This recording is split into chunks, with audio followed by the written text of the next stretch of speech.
বিধান আছে। প্রফেসরের সেই পদটা বলছে যে এটা সৃজন করতে হবে, অর্গানোগ্রাম ঠিক করতে হবে, এর জন্য একটু সময় দিতে হবে। এর সাথে ইউজিসি থাকবে, এরপরে শিক্ষা মন্ত্রণালয় থাকবে, অর্থ মন্ত্রণালয় থাকবে, জনপ্রশাসন মন্ত্রণালয় থাকবে, আইন মন্ত্রণালয় থাকবে। এগুলো বেটিং টেটিং হয়ে আসবে, তো একটু সময় সাপেক্ষ ব্যাপার। এখন এই 12 জন শিক্ষকের জন্য, প্রফেসরের জন্য পুরো ইউনিভার্সিটি এটা বন্ধ করে দিতে হবে বা ক্লাস না নেওয়াটা প্রশাসনের পক্ষ থেকে আমরা মনে করি এটা খুব ভালো হচ্ছে না। আমরা বারবার এসে ওনাদেরকে রিকোয়েস্ট করছি যে ওনাদের তো আমরা তো দুটা স্তরে তো আমরা প্রমোশন দিয়ে দিচ্ছি, আর একটা স্তর হয়তো মাস দুয়েক, ডিসি সাহেব বলছেন মাস দুয়েক সময় লাগবে। তো সেই জন্য আমরাও বলবো যে সকল শিক্ষকদেরকে যে আপনারা শ্রেণীকক্ষে আসেন, ছাত্রদেরকে জিম্মি করে আপনারা এরপরে নিজেদের দাবি দাওয়া নিয়ে আদায় করা এটা সমীচীন। স্টুডেন্টরা ক্লাস করবে, করবে, পাশাপাশি ওনাদের যে সমস্যা, এই সমস্যার সমাধানের জন্য এখানে যে কর্তৃপক্ষ আছে, বিশ্ববিদ্যালয়ের কর্তৃপক্ষ, তারা উদ্যোগ দেবে।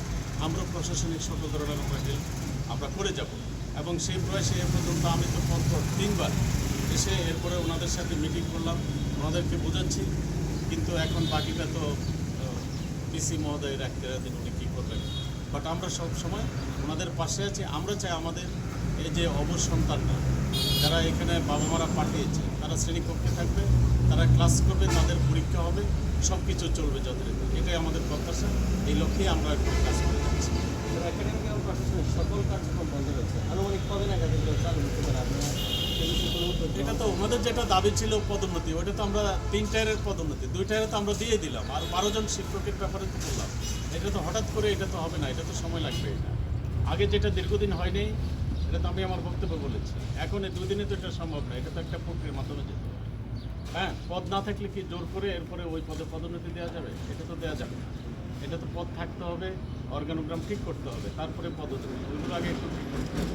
সংবিধি প্রণয়ন করতে হবে। 2023 সালে একটা চিঠি সংবিধি প্রণয়নের জন্য 2000 এবং বলেছে যে 1 মাসের মধ্যে সংবিধি প্রণয়নের জন্য ইউজিসি থেকে বলেছে, কিন্তু সেটাও এরপরে করা হবে।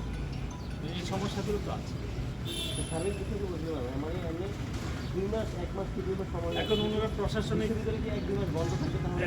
না, যদি অবৈধভাবে কোনো শিক্ষক বা কেউ যদি কারো প্রক্রিয়ায় যদি সেটা হয়, তাহলে সেটা বিশ্ববিদ্যালয়ের আইন কানুন আছে, আইন কানুন মোতাবেক এরপরে ওনারা ভাইস চ্যান্সেলর নিজে যেতে।